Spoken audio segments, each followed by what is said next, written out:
Romanos 13, amém? Diz assim: todos devem sujeitar-se às autoridades, pois toda autoridade ela vem de Deus. E aquele que ocupa cargo de autoridade foram ali colocados por Deus. Portanto, quem se rebela contra a autoridade, se rebela contra Deus, que instituiu e será punido. Pois todas as autoridades não causam temor naqueles que fazem o que é certo, mas sim no que faz o que é errado.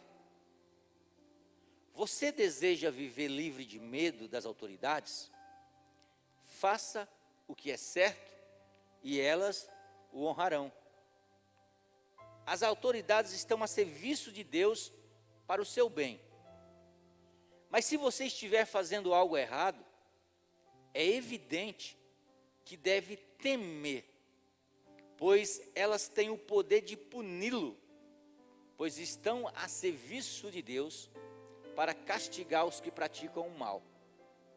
Portanto, sujeite-se a elas, não apenas para evitar a punição, mas também para manter a consciência limpa. Amém? Feche sua Bíblia. Senhor, em nome de Jesus, eu oro neste momento, Pai, pedindo, Senhor, que o Senhor venha me dar sabedoria, que o Senhor venha colocar, ó Deus, mel nas minhas palavras, meu Pai, para que possa abençoar a Tua igreja, que a Tua igreja nessa noite saia daqui edificada pela Tua palavra, Senhor. Deus, que a Tua palavra possa atingir o profundo de cada coração que se encontra aqui, no nome de Jesus. Amém?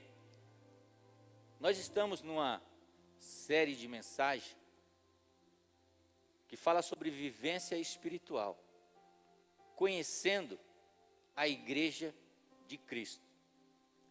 E nós estamos aprendendo que a igreja de Cristo não tem nada a ver com templo físico, não tem nada a ver com denominação, né? Tem a ver com eu e você. Eu e você, nós somos a igreja de Cristo. Eu e você sendo a igreja de Cristo, quando nós aceitamos Cristo Jesus, nós aprendemos aqui que nós entramos no reino de Deus. Porque o reino de Deus, ele não acontece na nossa vida depois que nós morremos. O reino de Deus acontece na nossa vida a partir do momento que nós aceitamos Jesus Cristo de verdade. E aí só Deus pode saber. E o reino de Deus é como se fosse um país. Como o Brasil, como cada nação, os Estados Unidos, eles são governados por leis, por regras. O reino de Deus também, ele é governado por regras, no qual nós chamamos princípios. Princípios são aquilo que no reino não pode ser mudado. Eu não posso achar que eu vou entrar no reino de Deus e eu vou escolher qual lei eu tenho que cumprir. Não, essa aqui eu não gosto. Já viu aquela pessoa que fala assim: ah, mas eu não acredito nisso que está escrito na Bíblia. Eu acredito nisso, mas eu não acredito nisso. No reino de Deus não tem isso. A primeira coisa que a gente tem que entender é que o reino de Deus, a igreja do Senhor, não é uma democracia. O que é uma democracia? Nós no Brasil vivemos numa democracia onde nós escolhemos alguma coisa que a gente pode fazer ou não. No reino de Deus não existe democracia. No reino de Deus existe teocracia. É um governo de um rei. E a lei dele não muda pelo fato de simplesmente eu não concordar com ela. O reino de Deus não vai mudar porque eu não concordo com algumas coisas. Deus não vai mudar porque eu não concordo com algumas coisas. Nós aprendemos nessa caminhada que estamos levando sobre vivência espiritual, conhecendo a igreja de Cristo, que cada um de nós aqui nascemos com um propósito, e você só vai conseguir ser feliz a partir do momento que você conseguir descobrir o seu propósito. E nós fizemos uma pergunta: como é que eu descubro o meu propósito? Para onde que eu devo olhar para mim descobrir para que é que eu nasci? Para que você nasceu? Você já descobriu para que você nasceu? O significado, quando você descobrir para que você nasceu, você descobre o seu propósito. E o nosso propósito, a gente consegue descobrir ele quando a gente olha para fora de nós, para as outras pessoas. Você nunca vai encontrar a felicidade e o propósito olhando para dentro de você. Nosso propósito é para fora, é olhando para as outras pessoas. Nós caminhamos pela estrada para descobrir o que é adoração. Que adoração não é você cantar como esses meninos cantaram de uma maneira espetacular, como Jonas de manhã também cantou de uma maneira espetacular. Adoração não é isso. Louvor, música, é uma das maneiras que eu adoro a Deus. Mas adoração não é isso. Adoração é entender que a cada dia que eu passo, que eu caminho, aonde quer que eu vá, eu tenho Deus dentro de mim, o reino de Deus dentro de mim. E eu preciso honrar esse reino. Eu preciso honrar esse Deus. Eu preciso honrar esse Deus fora do templo. Eu preciso honrar esse Deus no meu casamento. Eu preciso honrar esse Deus com os meus filhos.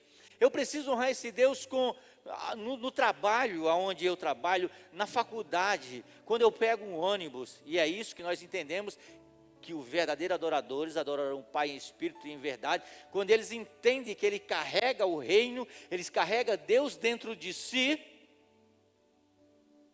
Então, aonde quer que eles vá, ele se torna parte do reino. Ele serve para mudar o lugar aonde eles estão.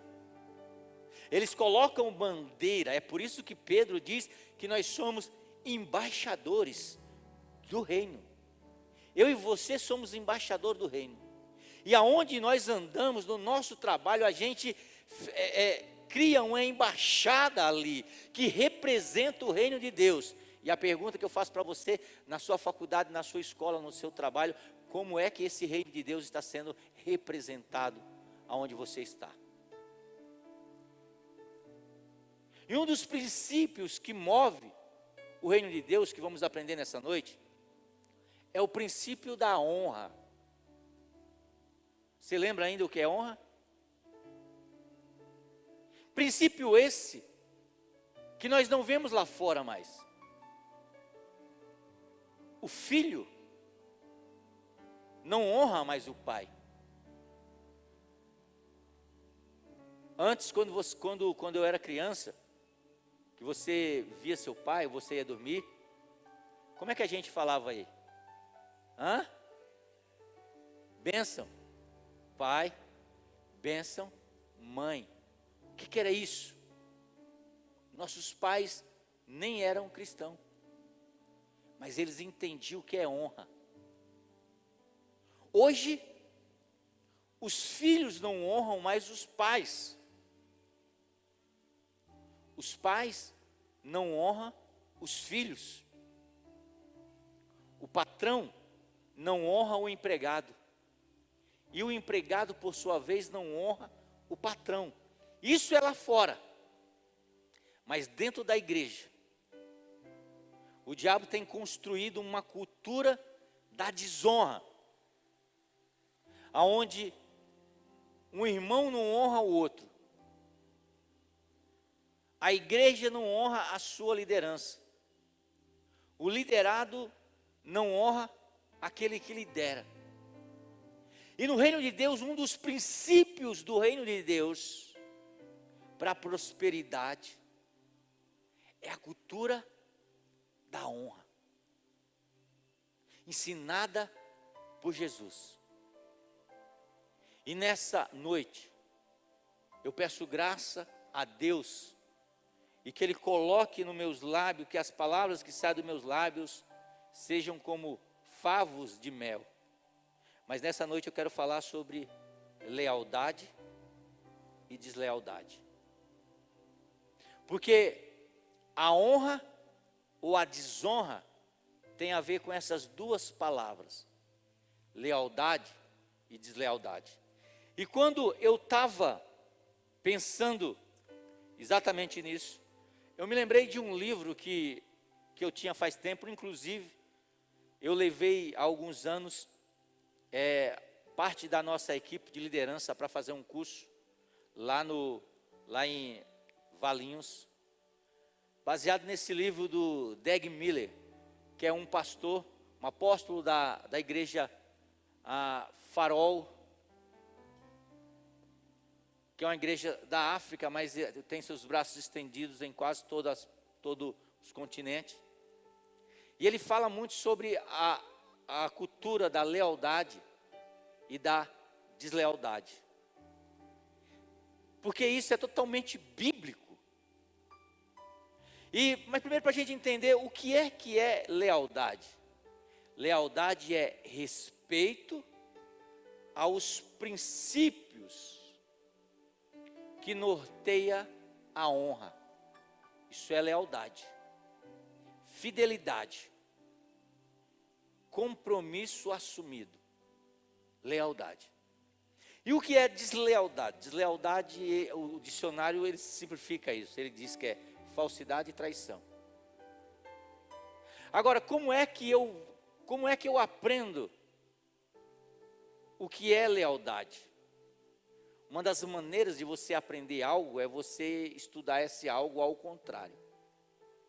Eu tenho que entender o que é deslealdade.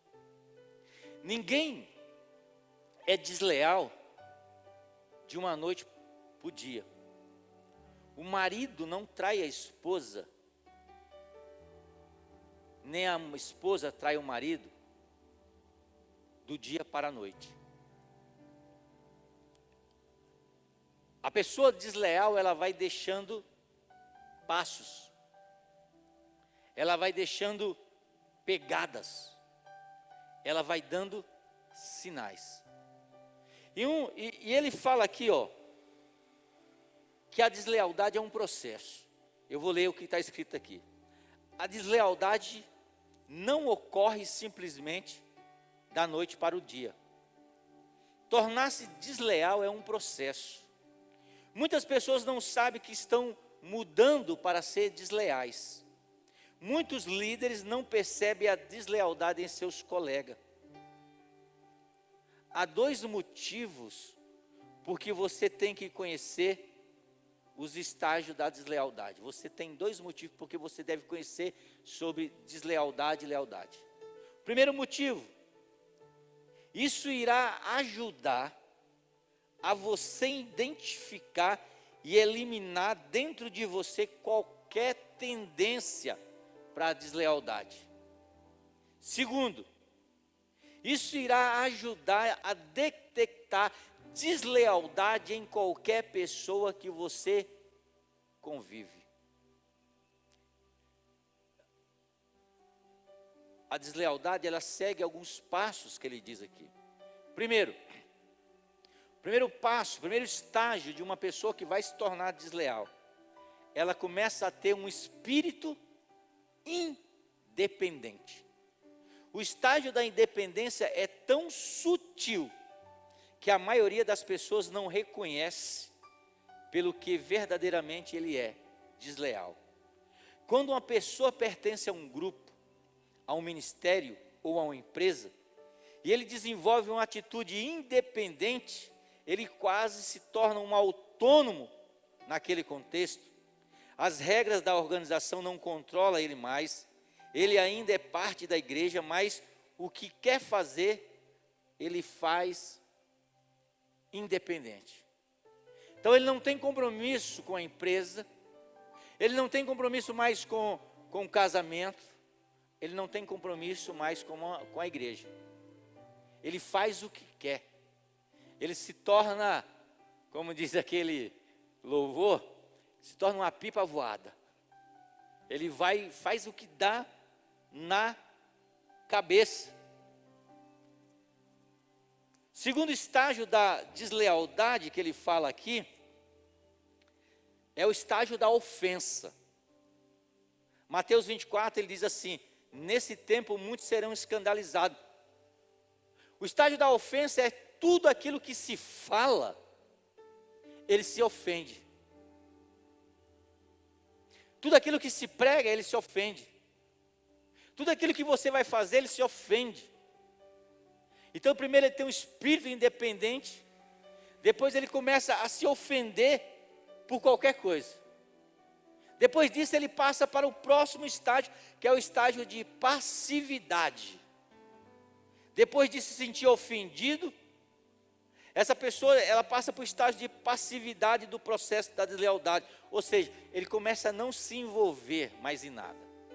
Ele era envolvido, tudo que acontecia, que acontecia na igreja, ele estava junto. E agora ele começa a ser passivo, eu não estou. Ele começa a ficar neutro lá. Essa pessoa está entrando no estágio de deslealdade. Depois desse estado da passividade, onde ele não se envolve mais com nada, onde ele se torna uma pessoa fria no ambiente, tanto no ambiente do casamento, como no ambiente da empresa, como no ambiente da igreja, ou onde quer que ele esteja, ele passa para o estágio crítico. Uma pessoa desleal, ela não fica passiva para sempre, ela não fica neutra para sempre. Ela avança para o próximo estágio, que é o estágio crítico. Esse estágio de observar e ampliar as falhas. Na igreja, ele encontra falha na pregação, ele encontra falha no culto, ele encontra falha na cor da igreja, ele encontra falha no banco da igreja, ele encontra falha no horário do culto da igreja, ele encontra falha na roupa do pastor da igreja, ele encontra falha nas lideranças da igreja, nos líderes da igreja, e ele começa a ficar um cara crítico. Gente, eu não tenho assim aquele poder do Xavier, do X-Men, de olhar a mente de cada um de vocês, mas eu tenho quase certeza que quando eu estou falando isso aqui, cada um de vocês já começa a ter um pensamento em mente. Depois do estágio crítico, ele passa para o estágio político. Esse estágio é terrível. O estágio político, ele tenta envolver outras pessoas na sua ideia. Políticos operam a partir do poder da opinião das pessoas. Muitos políticos não conseguem falar a verdade porque eles querem agradá-lo. Quando a pessoa se torna desleal, ela procura envolver outras pessoas no seu pensamento. Ela começa a juntar pessoas perto dela e começa a dizer assim: você viu ali? Olha o que está acontecendo. E às vezes essa pessoa nem estava vendo nada de errado na igreja. E aí ela começa a ver as coisas erradas na igreja. Por que a deslealdade, a Bíblia compara a um dos pecados maiores que existe na Bíblia, que é o pecado de feitiçaria? Por quê? Porque quando Deus vê um sentimento de deslealdade nascendo no coração de uma pessoa, a primeira coisa que Deus lembra, acredito eu, é do episódio que aconteceu com um querubim ungido, um querubim criado por Deus, que de repente começou a ver defeito em Deus, e dizia o seguinte: olha, não, eu tenho condição de ser melhor do que Deus, eu vou construir o meu trono acima do trono de Deus. E lá no livro de Isaías diz que esse querubim diz: na multidão dos seus conselhos, ele começou a enveredar e a fazer a cabeça da terça parte dos anjos, para se rebelar contra Deus. Desleal. E é por isso que a Bíblia diz que uma pessoa desleal, ela será punida por Deus. Por quê? Porque as nossas atitudes nos mostra de quem somos filhos. Jesus Cristo certa vez disse uma palavra tão forte para os fariseus, que até só de pensar em falar ela agora para vocês me arrepia. Ele chegou para os fariseus e falou assim: vocês são do diabo, porque vocês praticam aquilo que o diabo faz. Porque aquilo que o nosso pai faz, a cultura da lealdade. O que Deus pratica para nós? Lealdade. Qual é que olha um texto, um versículo que a Bíblia, que é poderoso, que a Bíblia diz. A Bíblia diz assim: que se nós formos infiéis, Ele permanece fiel, porque não pode negar a si mesmo. Você está entendendo? Se nós formos infiéis, a Bíblia diz que Deus permanece fiel, porque Ele não pode negar a si mesmo. Então, aquilo que o meu líder pratica, não vai influenciar quem eu sou. Se eu sou uma pessoa leal, não é o fato do meu patrão um dia me olhar com cara feia lá no trabalho, que eu vou ser desleal a ele. Por quê? Porque a lealdade está no DNA do Filho de Deus. E a lealdade é um dos princípios para a prosperidade.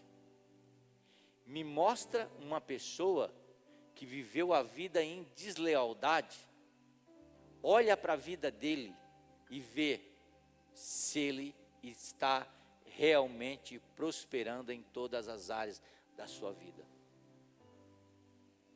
Então, nessa noite,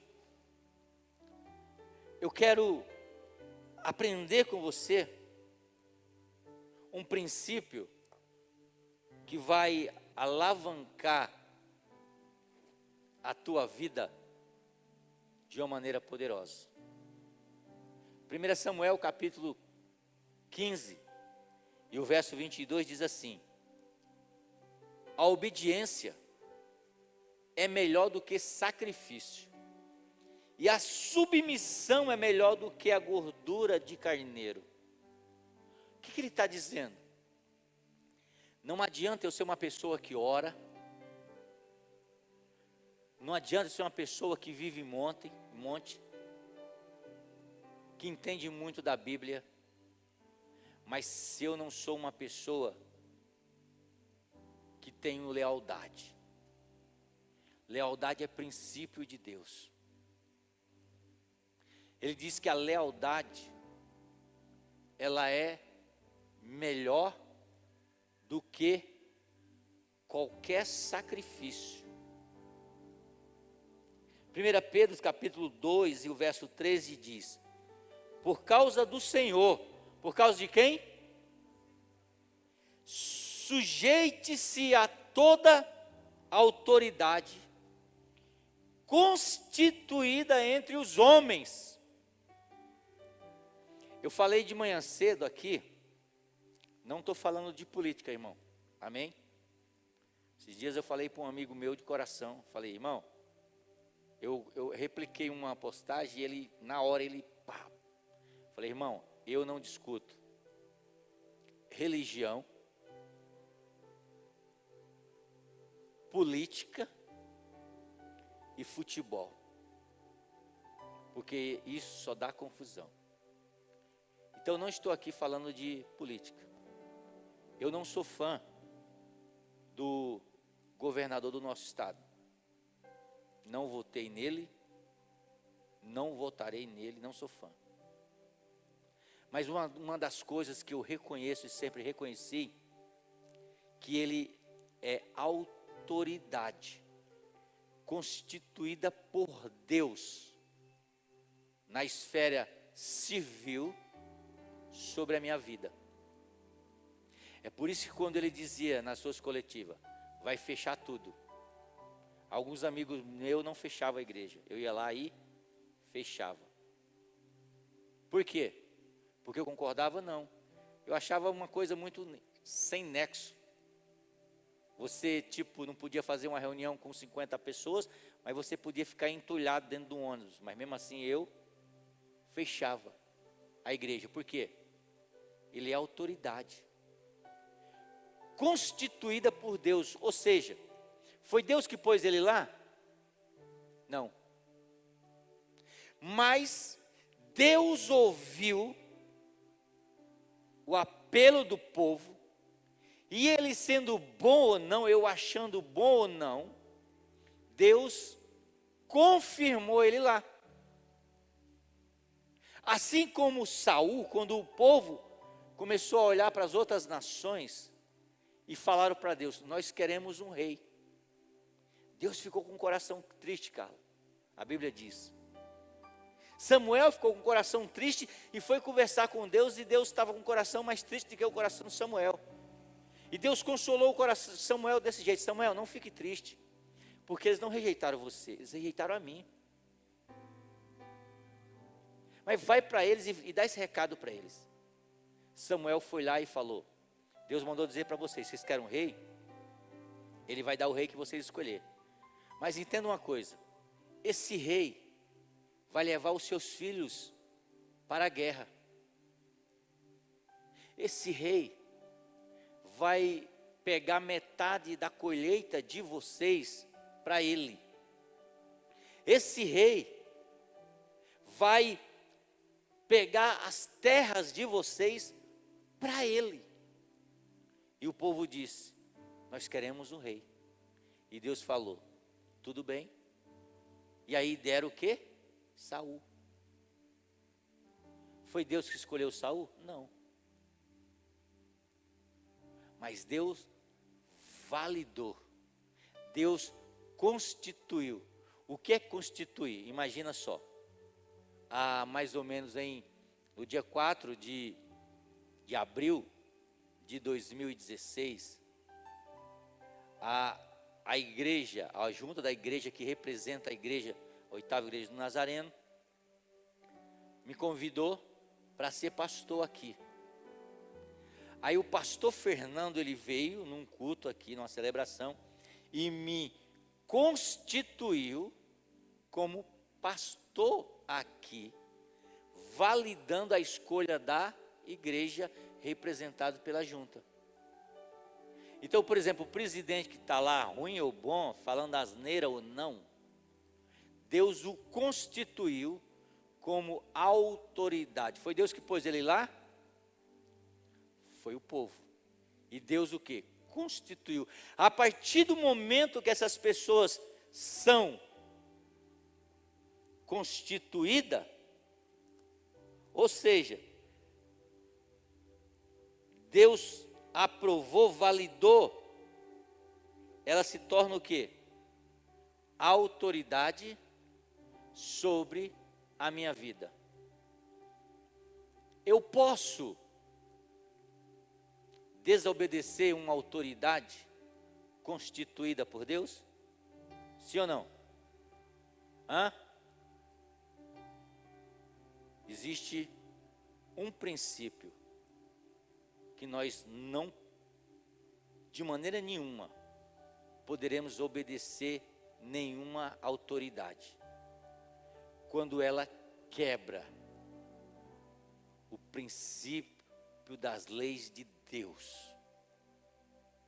Pedro disse assim: falaram para Pedro, dizendo: olha, e João, vocês não devem, as autoridades falaram para eles, vocês não devem mais pregar o evangelho. Pedro diz: importa mais obedecer a Deus do que aos homens. Então, quando a autoridade quebra os mandamentos da lei de Deus, eu não obedeço. Mas se ela não quebra o mandamento da lei de Deus, eu preciso me sujeitar a ela. Por quê? Porque essa é a cultura da honra, da lealdade. Você está me entendendo, sim? Então, a lealdade é um tema que está na contramão da sociedade moderna. É impossível, quem aí se submete a Deus? Sua vida é submissa a Deus, eu sou. Mas a Bíblia diz o seguinte, que é impossível se submeter a Deus sem se sujeitar às autoridades dos homens de Deus. Amém? É impossível dizer que eu sou uma pessoa submissa a Deus se eu não obedeço à autoridade constituída por Deus. E, deixe-me falar uma coisa, as autoridades constituídas por Deus, desde o nosso chefe na área cívica, como na área eclesiástica, como na nossa família, são homens e mulheres falhas. Muitas vezes mais desqualificado do que nós, mas foi colocada por Deus. Por isso que a Bíblia diz que nós devemos suportar uns aos outros. Porque eu vou falhar com você, eu sou falho. Às vezes eu falo errado, talvez seu português seja melhor do que o meu. Talvez o seu conhecimento em algumas áreas seja melhor do que o meu conhecimento.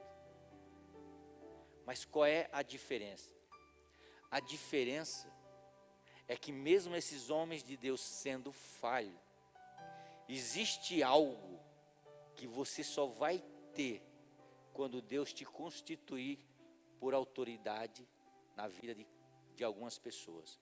Se chama unção. A unção. Essa é a diferença. Porque quando Deus chama uma pessoa, Ele unge, Ele capacita. E essa é a diferença que existe. Mesmo pessoas falhas, porque Ele colocou, Ele permitiu para que aquela pessoa fosse autoridade sobre determinada área, ou sobre determinada pessoa. Então não tem como eu ser submisso a Deus, se eu não me sujeito à autoridade dos homens de Deus. Algumas verdades sobre esse assunto são do nosso conhecimento, e eu quero destacar aqui as seguintes. Primeiro, todos precisamos nos sujeitar às autoridades. As autoridades do país, os governantes, os patrões, os líderes da igreja. Porque Deus diz: obedeçam às autoridades todos vocês. Segundo, resistir à autoridade é resistir a Deus, porquanto Deus não nos submetemos à autoridade. Quando nós não submetemos à autoridade, nós desobedecemos ao próprio Deus. Saul, um rei totalmente errado, procurando matar Davi. E certa vez Saul estava dentro de uma caverna e estava totalmente desprotegido. Um dos soldados de Davi estava perto de Saul, Saul sem perceber, e Davi junto. O soldado falou para Davi: Davi, dá só uma ordem que eu mato ele aqui agora. E se Davi matasse, não ia ter problema nenhum, porque o Saul estava procurando. Mas sabe o que Davi fez? Davi disse assim: não toque nele, porque ele é ungido do Senhor. Vê a qualidade do ungido de Deus, totalmente desviado, mas era ungido do Senhor. E o que eu aprendo nisso, irmão? A Bíblia diz que não é por força e não por violência. Eu sempre digo assim: olha, se você não está satisfeito como eu pastoreio essa igreja, não entra no estado de rebelião. Ora a Deus, pede para Ele me tirar daqui. Por quê? Porque você orando a Deus para isso, você não está sendo rebelde. Falei de manhã cedo, eu trabalhei 3 anos numa empresa aqui chamada Indisa. Quando eu comecei a chegar aqui para o estado de Campinas. Naquele tempo o sindicato era muito forte. E aí tinha aquelas greves. Mas eu me lembro que quando eu fui contratado pela Indisa, o RH me falou que eu ia receber tanto. Vamos pôr aí, R$2.000. Vamos pôr mais ou menos.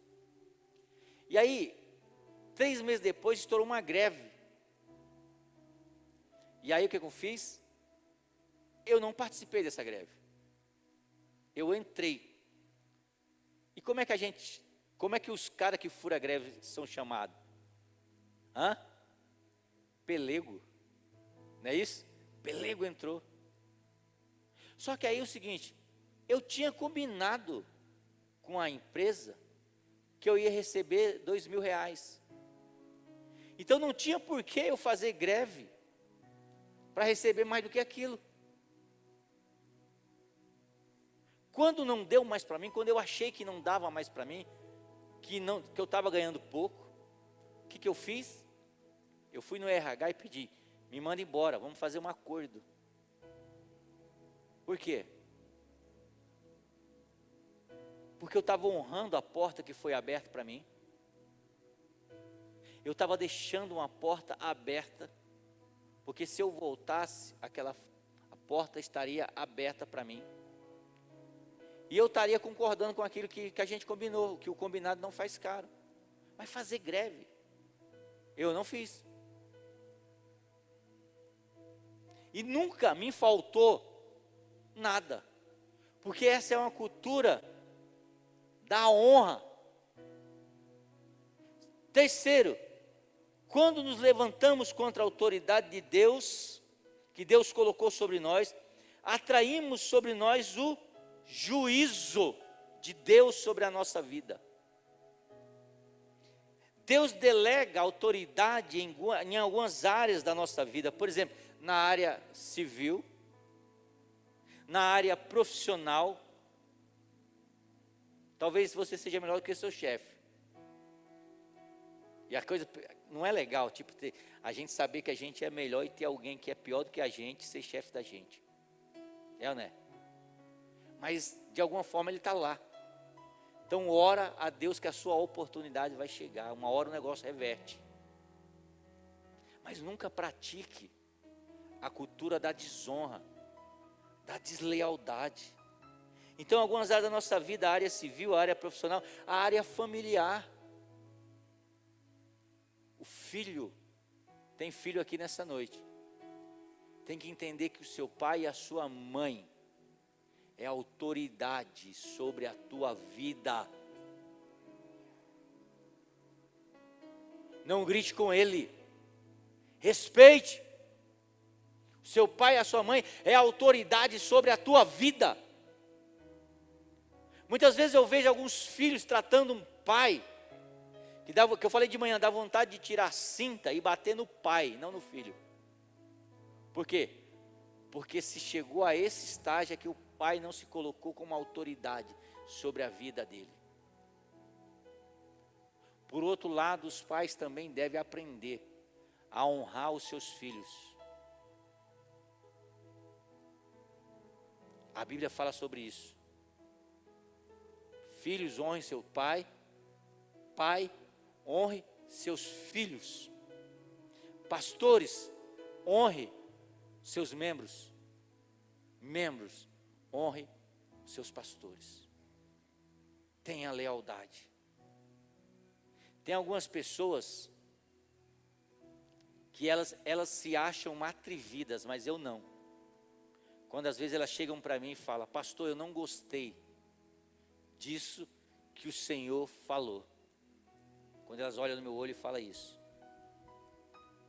Às vezes ela acha que eu vou ficar chateado, mas não. Eu fico chateado com aquelas pessoas que não falam para mim, começam a fazer aquilo que o diabo fez, juntar pessoas. Você viu o que o pastor falou? Você viu o que foi isso? Irmão, foge desse tipo de pessoas, que você está trazendo maldição para a tua vida. Mesmo que você concordar com aquilo que ele está falando, ó, fala para ele: vamos orar para o pastor e vamos orar para Deus, porque a igreja é dele. Vamos orar para o meu patrão, porque se Deus quiser pode transferir ele para um lugar melhor e colocar alguém no lugar dele que me honre. Mas não pratique a cultura da deslealdade. Todo discípulo do Senhor, aonde estiver, procure saber quem é a autoridade para se submeter com lealdade e alegria. Rebelião é um princípio satânico. Nos lembra aquilo que o Satanás fez. Submissão é um princípio divino. A Bíblia diz: Jesus, gente, presta atenção. Jesus era Deus, é Deus. E a Bíblia diz que Jesus se sujeitou à autoridade. Jesus poderia fazer, chamar os anjos, e aquele julgamento, aqueles soldados não tinham prendido Jesus. Mas o que ele fez? Ele se submeteu.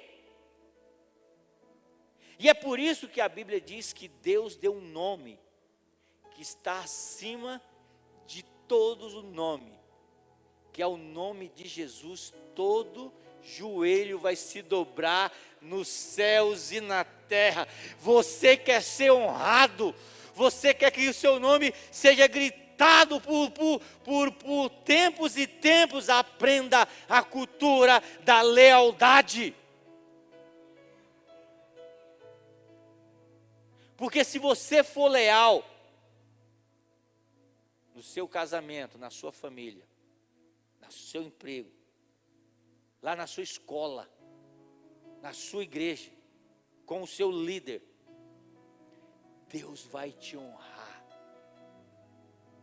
vai te dar um nome que é acima de todos o nome.